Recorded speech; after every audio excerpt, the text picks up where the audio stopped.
York City has inched closer to restoring its reputation as a thriving, hectic metropolis, as the second phase of reopening begins in the city which experienced the deadliest coronavirus outbreak in the U.S.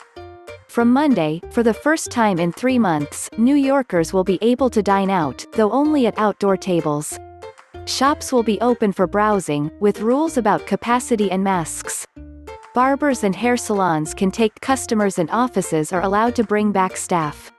Schools are closed but playgrounds are open. There will be 4 reopening phases, but the mayor, Bill de Blasio, saw Monday's moves as the single biggest piece of our economy, particularly for a restaurant industry he called quintessential to New York City. The city estimates 150,000 to 300,000 additional workers will return to their jobs Monday, 2 weeks after reopening began with construction, curbside pickup retail, wholesaling and manufacturing. The city's COVID-19 death toll has been in single digits in recent days.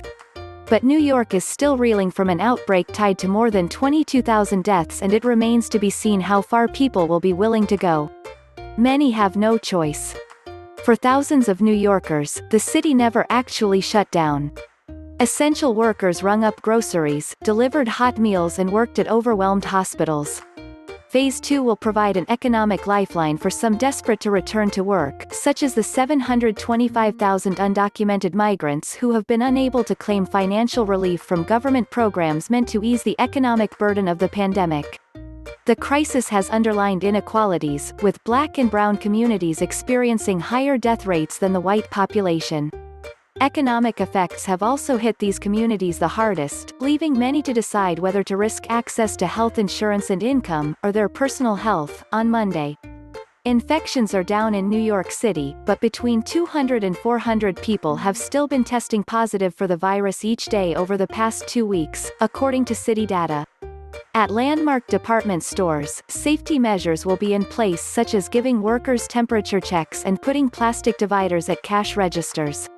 Saks Fifth Avenue plans to reopen on Wednesday with 100 new hand sanitizer stations and escalator handrails outfitted with ultraviolet light disinfection, among other changes.